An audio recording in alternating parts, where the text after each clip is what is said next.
আসো। আসসালামু আলাইকুম, সবাই কেমন আছেন? আজকে রবিবার, সকালবেলা ঘুম থেকে উঠে চলে আসছি একটু বাইরে। বাসায় সকালবেলা হাজব্যান্ড অনেকগুলো কাজই আমাকে সহযোগিতা করলো। গত 2 দিনে আমি কাজ করলাম, আজকে একটু মনে হলো যে না, ও কাজগুলো গুছিয়ে দেওয়াতে আমার কাছে অনেকটাই মনে হচ্ছে যে না, কাজ দেয়, শুধু রান্নাবান্নার কাজ। আসলে প্রবাস জীবনে আমরা যারা থাকি তাদের দেখা যায় যে হাজব্যান্ডে যদি নিজের দুঃখটা না বুঝে, থেকে কষ্টের আর কিছু নেই। আর দেশের হাজব্যান্ডগুলো একটু কুইরা টাইপের হয়, সবাই না, মানে তারা বউদেরকে সহযোগিতা করতে চায় না, ওদের ইগুতে মাইন্ডে লাগে বা কাজের মানুষ বউদেরকে রেখে দেয়। কিন্তু এটা সত্য কথা, প্রবাস জীবনে প্রত্যেকটা হাজব্যান্ডই কম বেশি প্রতিটা বউকে সহযোগিতা করে। আমার কাছে তো ভীষণ এই ব্যাপারটা ভালো লাগে। সিয়াম আসো, ভীষণ ভালো লাগে, কারণ হাজব্যান্ড আপনার লাইফ পার্টনার, আপনাকে যখন কোনো কাজে সহযোগিতা করে ওইটাতে যে শান্তি তৃপ্তিটা পাওয়া যাবে, ওইটা অন্য কেউ আপনাকে ওই কাজে সহযোগিতা করতে পাওয়া যাবে না।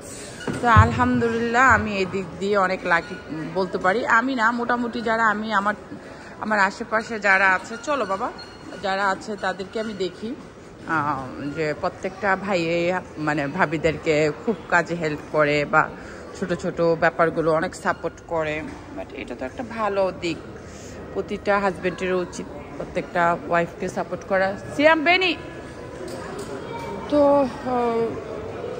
আবার আমাদের আবার ঝগড়া হয়, ওইটা মিষ্টি রৌদ্র ঝগড়ার মতন বলতে পারেন। সিয়াম আসো, মিষ্টি রৌদ্র ঝগড়াটা হয় বেশিরভাগ দেখা যায় বাচ্চার বাবা বসছে, তো তখন বাবা মার কথাগুলো নর্মালি ওরা নিতে চায় না।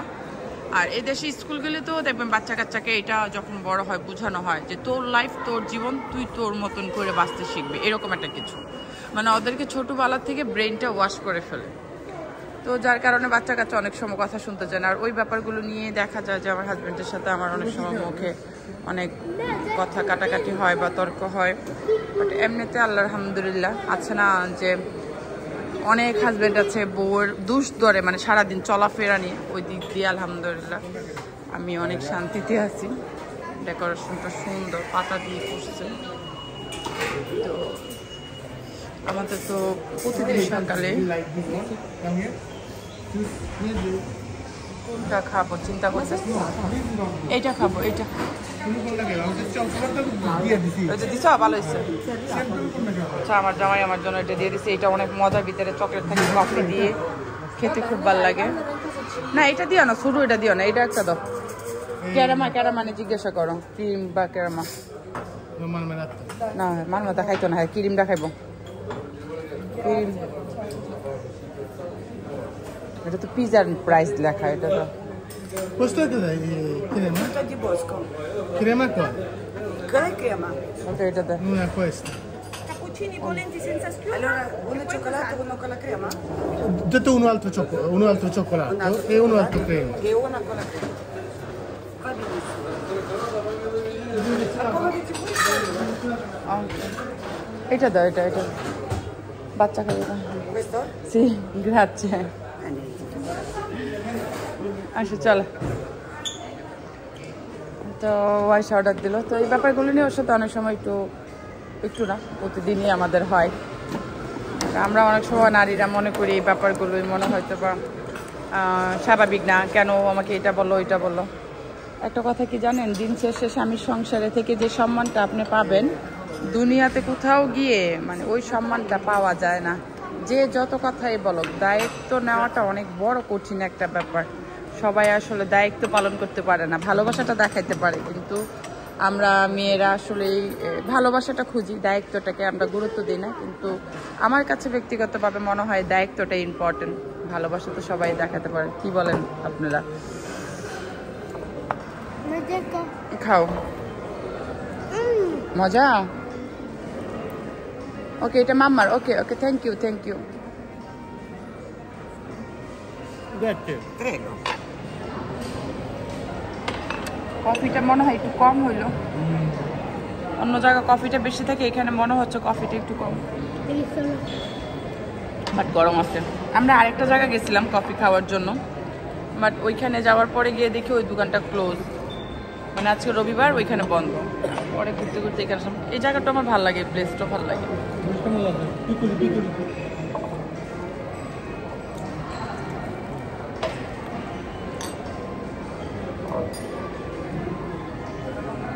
মজা।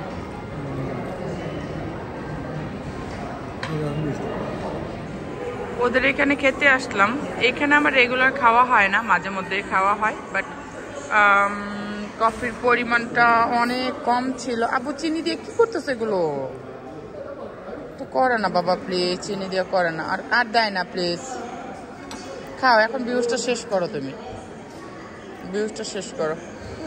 তো কফির পরিমাণটা অনেক কম ছিল। আমার হাজব্যান্ডে বললো যে আর একটা কফি অর্ডার দিই। এখানে একটা কফির দাম 1 টাকা 80 সেন্ট করে। পানি খাবা? একটু পানি খেয়ে দিলাম। পানি খাবা? একটু পানি খাবা না? এটা চিনি দিছে, ওই দিছে। পানি নিয়ে আসবে। এত চিনি দিছো কেন? আমার মাঝে মাঝে ইচ্ছে করে যে আমিও কিছু একটা করি। মানে দেশে থাকতে তো আসলে আমি ছোটবেলা থেকে পড়াশোনার পাশাপাশি পড়াশোনা তেমন একটা মনোযোগী ছিলাম না। তো দেখা যেত যে আমার সাইড বিজনেস করতে খুব ভালো লাগতো। আমি আমার বাবার বিজনেসে মানে পার্টনার ছিলাম, এবং আমি শেয়ার মার্কেটে 2007 সাল থেকে, আমি তখন তো মার্কেট অনেক ভালো ছিল, শেয়ার মার্কেটে আমি শেয়ারে বিজনেস করতাম। তারপরে আমার পাকিস্তানি ড্রেসের মানে এটা হলো হোলসেল, মানে আমার কাছ থেকে নিয়ে যেত, আমি ওইখান থেকে কালেকশন করতাম। মানে আমি টুকিটাকি কোনো না কোনো বিজনেসের সাথে আমি জড়িত ছিলাম। বাট এখানে আসার পরে, বেবি হওয়ার পরে তো আমি টোটালি একজন হাউস ওয়াইফ হয়ে গেছি। তো আমি চিন্তা করি যে আমি কিছু একটা করবো। আর আমার 3টা বেবি, যেহেতু 3টা বেবি অনেক ছোট ছোট, তো আমি চিন্তা করি যে না কিছু একটা করা দরকার। ওই চিন্তা করতে করতে ওদেরকে সময় দিতে দিতে তার নিয়ে মানে কিছু করার জন্য সময়টা বের করতে পারছি না। বাট ইনশাল্লাহ আমার চিন্তা আছে যে আরও বছর দেড়েক বাচ্চাগুলো একটা পর্যায়ে চলে যাবে, মানে ওরা স্কুলে থাকবে। হাজব্যান্ডের যদি ইনশাল্লাহ আমার সাপোর্ট থাকে, তাহলে আমি নিজে কোনো কিছু বিজনেস একটা স্টার্ট করতে চাই এখানে, খুবটা ছোট। বাট নিজের বলতে একটা শান্তি অন্যরকম, পরের অধীনে কাজ করে আসলে কোনো শান্তি নেই। দেখা যাক আল্লাহ কি রাখে আমার তকদিরে। আর আমার হাজব্যান্ডও আমাকে এই ব্যাপারে সহযোগিতা বলতে এখন থেকে ও বলছে যে হ্যাঁ তুমি পরের অধীনে কাজ করার থেকে নিজে একটা কিছু করো, তুমি কি করতে চাও তুমি চিন্তা করো, দেন আমি তোমাকে গুছিয়ে দিচ্ছি, বা তোমার যেটা করার চিন্তা সেটা তোমাকে আমি বুঝিয়ে দিব বা করে দিব, বা তুমি করলা তোমার মতন করে তুমি করলা। যদি ভালো করতে পারো তখন দেন আমিও যে কাজ করি সে কাজটা ভবিষ্যতে ফিউচারে ছেড়ে দেন দেখা গেল যে না আমিও তোমার সাথে তোমার বিজনেসে পার্টনার হয়ে গেলাম। আমি বললাম আলহামদুলিল্লাহ। আসলে হাজব্যান্ড ওয়াইফের বন্ধুত্বমূলক সম্পর্ক থাকলে না দেখবেন যে অনেক কিছু এগিয়ে যায়, সহজ মনে হয়।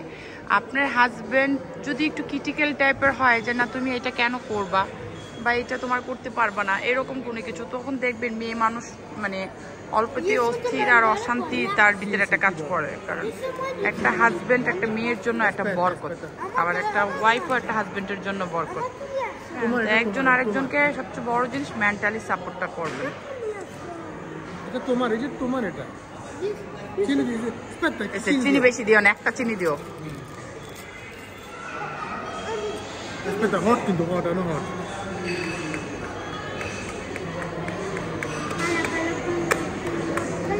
মেয়েটাকে বাসা থেকে বের হতে বললে ও বের হয় না। ওই যে আইপ্যাড মোবাইল কার্টুন, ছোট ছেলেটাকে ওই স্কুল থেকে নামার পরে এখন সামার আসাতে আমি দেখা যায় যে প্রতিদিনই পার্কে নিয়ে 1 ঘন্টা হয়তো বা তাদেরকে খেলা করে। মানে ছোটটাও বলে মামা বাসায় চলো টিভি দেখবো। আমার মেজাজ এত খারাপ হয়েছে যে আল্লাহ মেয়েটার মতন ও হয়ে যাচ্ছে। তো ওর বাবাকে বলতেছিলাম সম্ভব হলে গিয়ে যদি মানে বাচ্চারা যখন শিখে তখন আসলে উচিত যারা দেশের বাইরে তারা বাচ্চা কাচ্চা নিয়ে দেশে চলে যাওয়া, যখন বুঝ আসবে বড় হবে তখন আবার ব্যাক করো। কিন্তু ওই দিন শেষে হাজবেন্ডে বাচ্চা কাচ্চা তারা থাকতে পারে না। একদিন ও বাসায় ছিল বন্ধর দিন, তো ওর ফ্রেন্ডদের সাথেও কথা বলতেছিল, তো অনেকক্ষণ বাইরে ছিল। বাইরে থাকার পরে ও বলতেছে কিছুক্ষণ পরে এসে বাচ্চাদেরকে জড়িয়ে আমার ওদের জন্য অনেক খারাপ লাগতেছে, মায়া লাগছে। তো এই বান্দার যদি এখনই অবস্থা হয় তো বাচ্চা ছাড়া থাকবে কিভাবে চিন্তা করেন। তো ওই জন্য আমি আসলে একটা সাহস পাই না, দাও আরে দাও, পাই না যে না আসলে দেশে গিয়ে থাকবো। তারপরও তুমি খাও, গরম আছে। আচ্ছা তাহলে আমি একটু খাই, তুমি রাখো এখানে পড়ে যাবে, একটু রাখো। খাও কফি খেয়ে হাতে করে নিয়ে আসবো। কিন্তু এই প্রবাস জীবনে যাদের একটা বাচ্চা তারা সুন্দর এই জন্য, কারণ বাচ্চাগুলোকে সুন্দর বাবা মা সময় দিতে পারে। একটা বাচ্চা কাচ্চা থাকলে, কারণ এই দেশে বাচ্চাদের পিছনে কিন্তু প্রচুর খরচ। হ্যাঁ, মানে দেশে একটা বাচ্চা যদি প্রতি মাসে 20,000 বা 10,000 টাকা খরচ করে, বাট আমার এই 4 জন বাচ্চার মানে 3 জন বাচ্চার ওদের প্রতি মাসে স্কুলের ফিস আর স্কুলে যে খাবার নিয়ে যায়, এতে আমার প্রায় 500 ইউরো। তো 500 ইউরোর মতন খরচ, মানে বেতন যেটা ওদের খাবার দাবার বা বেতন স্কুলের, মানে 3 জনের বেতন সব কিছু মিলাইয়া। আবার আমার মেয়ে সপ্তাহে 8 দিন টিচারের কাছে পড়ে, কখনো 4 দিন, ঘন্টায় 10 ইউরো 20 ইউরো এরকম পড়ে। তো সেই হিসাব করে দেখলাম যে এই টাকা দিয়ে নিজের দেশে ইংলিশ মিডিয়ামে বাচ্চাকে ভালোভাবে পড়ানো যায় বা লাইফ লিড করানো। কিন্তু এখানে বাচ্চাদের পিছনে প্রচুর খরচ। বাবা মার আসলে ওইভাবে, মানে 2-3টা বাচ্চা যাদের, তাদের আসলে ওইভাবে কোনো সেভিং হয় না। কারণ সেভিং কোথা থেকে করবে বলেন? কারণ ফ্যামিলি চালাতে তো আসলে অনেক খরচ, এটার ভিতরে অনেক প্রাইস। একটা কানের দুল দেখতে হবে, ওইখানে 50% ডিসকাউন্ট দিচ্ছে, আমি একটু দেখে যাই। আমার মেয়ে বলতেছিল আম্মু আমার একটা কানের দুল লাগবে, তো আসলে ওর জন্য একটা কানের দুল নিব গোল্ডের। ছোট মানুষ তো, আমি দেশে যাব করে আসলে ওরা কিনে দিচ্ছিলাম না। ছোট ছোট টপ সুন্দর, কিন্তু কথা হলো গিয়ে টপও পড়তে পারবে কিনা। দেখতে দিল না আমার হাজবেন্ডে, বিকজ তার ছেলে, তুমি তো প্রতিদিনই তোমার বাচ্চাদেরকে দেখে আসো, আর প্রতিদিনই বের হলে বলো আগে কাপড় মেশিন এত দাম এখানে আছে। বাবার জীবনে এক হাতে কাজ তো আসলে মেশিন। এই যে এইটা আছে একটু কম দাম, 500, তাও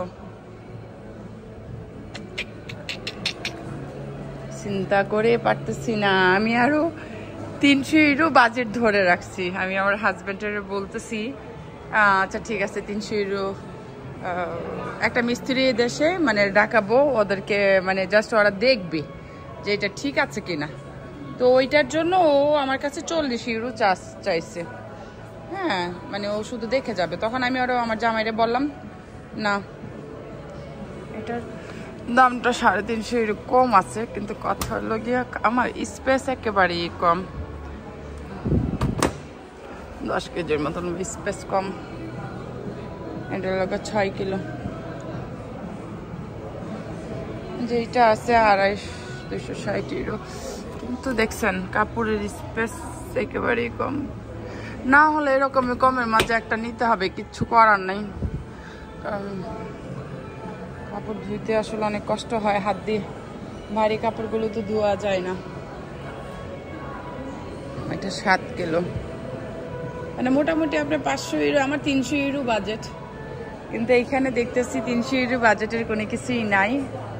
আছে যেইগুলো সেইগুলো এত ভালো কন্ডিশন না। আবার দ্বিতীয়ত হলো গিয়ে এটা 9 কিলো।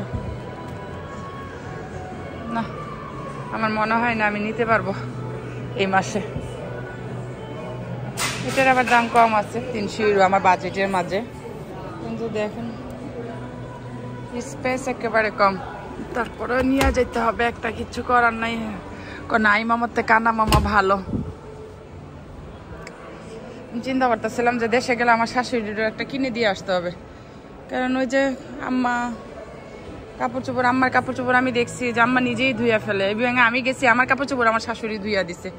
অন্য কোনো শাশুড়ি হলেও দোষ ধরতো, বাট আমার শাশুড়ি কখনোই আমার কোনো দোষ ধরে নাই। মানে আমি চিন্তা করলে মাঝে মাঝে অবাক হয়ে যায়, এত ভালো শাশুড়ি আমার কপালে কেমনে মিললো। মানে শুধু শাশুড়ি না, ননাসগুলো মানে আছে না, ননদ ননসরা বাসুররা, বউর খালি দুষ্টুটি ধরে, বউ এমনি চলে কেন, বউ এইটা কেন ওইটা কেন। আমার একেবারে পুরা উল্টা। আমার আলহামদুলিল্লাহ, মানে আমি যত বলি এতই শেষ হয় না। মানে চলো, তারা এত ভালো, আর ভালোরে ভালো বলতো দেখবেন শান্তি লাগে একটা অন্যরকম। এই যে আমার বাসায় যেটা আছে, এই যে এইটা দেখছো, এই যে এই কোম্পানির তো, এই যে এটা 8 কিলো 330 টাকা। আচ্ছা লয়ে যেতে কইবা বুঝছো? হ্যাঁ 8 কিলো তো। ওই যে দাদা দেখতেছি, দাঁড়া, এই যে এইটার দাম আবার কম আছে 8 কিলো বুঝছো। ওকে কোম্পানি তো ভালো, আমি ওকে কোম্পানিটা নিমো। আমরা এখন না বাড়তি কিনে দিব। ওকে ওকে ওকে এটা কয় কিলো দাঁড়াও এটা তো 8 কিলো এটা কয় কিলো আমগো বার্গার 7 কিলো ওকে কোম্পানি কিন্তু প্রোডাক্টগুলো ভালো বুঝছো আমি একটা আমার নন আসছিল তখন আমার বাচ্চাটা পেটে ছিল আমাকে একটা ওকে কোম্পানির একটা কিনে দিয়ে ওভেন কিনে দিয়ে গেছিল আমি এখনো পর্যন্ত ইউজ করতেছি আলহামদুলিল্লাহ ভালো এই দেখো 250 টাকার ভিতরে ওকে কোম্পানি 260 ইউরো এটা লয়ে যাবো গা বুঝছো এখন নিবা 200 টাকা তো আমার আছে বিকেলে আসি চলো আচ্ছা ঠিক আছে ছোট আমার মেশিন কিন না দাও এটা ছোটটা নিয়ে চলো কম কম দিবে হ্যাঁ আবার একটা লইয়া যাইতে চলো আসো কারণ প্রাইজে নাই আর এখানে বাসা চেঞ্জ করলে এগুলো আবার ক্যারি করতে অনেক কষ্ট আর ওকে কোম্পানিটা আলহামদুলিল্লাহ ভালো আমি ওকে কোম্পানির অনেকগুলো প্রোডাক্ট ইউজ করছি যেমন আমি ব্লান্ডার কি আইফোন কিনার বয়স হয়নি এখন যেই ফোন ঠিক করাইতে করাইতে যেই টাকা নষ্ট করলাম আইফোন একটা নতুন কিনাই যেত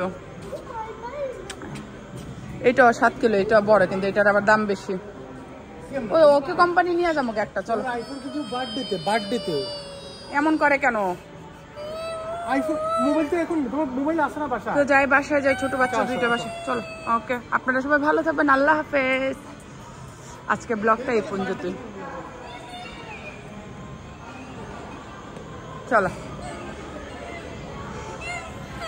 এমন করে কেন ছেলেটা এখন আবার বাসার দিকে উদ্দেশ্যে রওনা দিচ্ছি বড়টা আবার বাহানা করতেছে যে ও একটু পার্কে খেলা করবে তো এই জায়গাটা স্পেসটা অনেক সুন্দর আমি বললাম যে আমার মানে মেয়েটা ছোট ছেলেটা যদি আসতো তাহলে ওরাও কিছুক্ষণ খেলে যেতে পারতো ওই যে বললাম বদ অভ্যাস হয়ে গেছে মানে বাসার ভিতরে থেকে মোবাইল টিভি ওরা দেখবে ওদের বাইরে ভালো লাগে না তো আমি আমার হাজবেন্ডকে বললাম যে তুমি তোমার মেয়ে আর ছেলের কথা বাদ দাও ওরা একটু খেলাও তারপর 10 মিনিট পরে বাসায় যাবে দেখেন খোলামেলা জায়গা বাচ্চারা খেলা করতেছে রৌদ্র কত সুন্দর ওয়েদার হ্যাঁ মেয়েটা আসবে খেলবে না